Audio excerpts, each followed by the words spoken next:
Dolor Palpos Channel. Selamat malam, bersama saya Widya Sania di Borgol Sepekan. Saya akan menyampaikan lintas peristiwa yang terjadi di Sumatera Selatan dalam sepekan terakhir untuk menemani malam minggu Anda. Informasi pertama dari Kabupaten Musi Banyu Asin. Sumur minyak ilegal di Desa Keban 1, Kecamatan Sanga Desa, Kabupaten Musi Banyu Asin kembali terbakar dan menyemburkan gas bercampur api hingga puluhan meter pada Kamis 28 Oktober sekitar pukul 23:45. Kejadian pertama terjadi di lahan milik Rojali, warga Desa Keban 1 yang saat ini terjerat kasus hukum akibat sumur minyak ilegal miliknya meledak beberapa waktu lalu. Sedangkan kejadian kedua terjadi di lahan dekat area Divisi 6 PT PIP Desa Keban 1. Belum diketahui secara pasti penyebab kebakaran ataupun adanya korban di lokasi ini.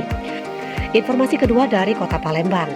Seorang remaja wanita berinisial Nov, 18 tahun, dilaporkan menghilang dari rumah setelah pergi dijemput menggunakan mobil tanpa pamit pada Jumat 22 Oktober sekitar pukul 14 waktu Indonesia Barat.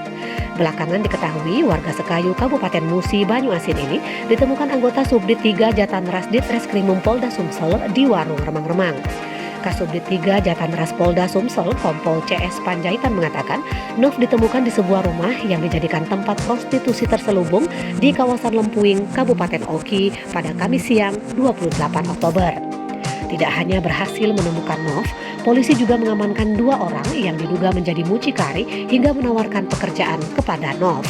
Sementara Nov sendiri saat dimintai keterangan polisi mengatakan dirinya menghilang dijemput dengan travel yang sudah dipesan. Nov mengaku dirinya tertarik dengan pekerjaan tersebut tanpa ada paksaan. Informasi ketiga masih dari Kota Palembang. Tangisan keluarga terdengar saat pembacaan putusan pengadilan terhadap Bupati Muara Enim Nonaktif Juarsah yang terjerat kasus gratifikasi. Sidang yang diketuai Sahlan Effendi menjatuhkan vonis hukuman 4 tahun 6 bulan penjara serta denda 200 juta rupiah subsidiar 6 bulan kurungan. Tidak hanya itu, Juarsah diwajibkan membayar uang pengganti sebesar 3 miliar rupiah, yang apabila tidak diganti, harta bendanya akan disita dan jika tidak mencukupi, maka diganti pidana penjara selama 10 bulan.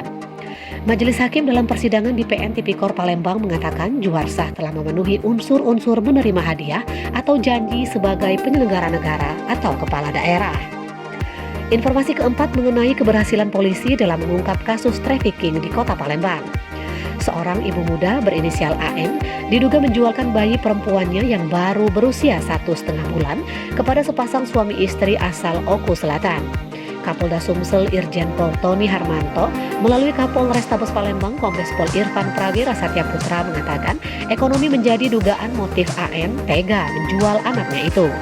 Selain mengamankan AM, polisi juga menangkap 4 orang tersangka yaitu Nas alias Gatot yang berperan membeli bayi, Roh yang menjadi perantara, Put yang berperan sebagai perantara, dan UJ yang saat ini masih buron juga berperan sebagai perantara.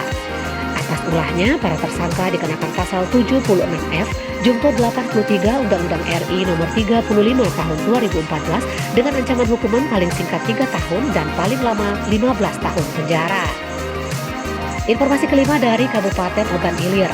Seorang pemuda berinisial EW, warga Jalan Tanjung Senang, RT 006 RW 001, Kelurahan Merak Batin, Kecamatan Natar, Kabupaten Lampung Selatan, diamankan aparat Polres Ogan Ilir. EW diduga menggelapkan uang perusahaan tempatnya bekerja di PT Arwana Anugrah Keramik atau AAK yang beralamat di Jalan Raya Palembang Prabumuli, kilometer 34, Desa Tanjung Pering, Kecamatan Indralaya Utara, Kabupaten Ogan Ilir. Kapolres OI AKBP Yusantio Sandi melalui Kasat Reskrim AKP Siska Agustina mengatakan tersangka ditangkap di Natar, Lampung pada 23 Oktober yang lalu. Atas perbuatannya, tersangka dijerat dengan pasal 374 KUHP mengenai penggelapan dalam jabatan dengan ancaman hukuman 5 tahun penjara. Informasi keenam dari Mapolda Sumatera Selatan. Sebanyak 38 motor bodong asal Jakarta dan Jawa Barat diamankan jajaran Subdit 3 Jatanras Polda Sumatera Selatan saat diangkut menggunakan 2 unit truk cold diesel di kawasan Banyu Asin dan Ogan Ilir pada Kamis 14 Oktober.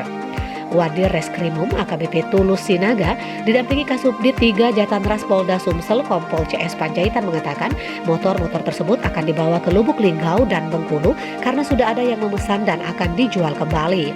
Motor-motor tersebut diduga merupakan hasil kejahatan atau tarikan leasing dan STNK kendaraan tersebut adalah palsu. Dari 38 unit motor yang diamankan, petugas menetapkan 9 orang tersangka di mana diketahui para tersangka tersebut berperan sebagai penyuplai dari Jawa Barat.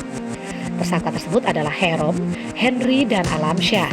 Serta sebagai penampung adalah Dedi, Aburhan, Riki, Adlu, dan 2 orang sopir truk tronton bernama Alia Sadar dan Ari Andika.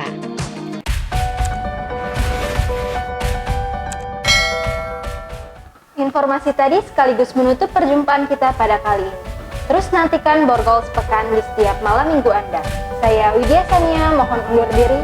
Terima kasih, selamat malam, sampai jumpa.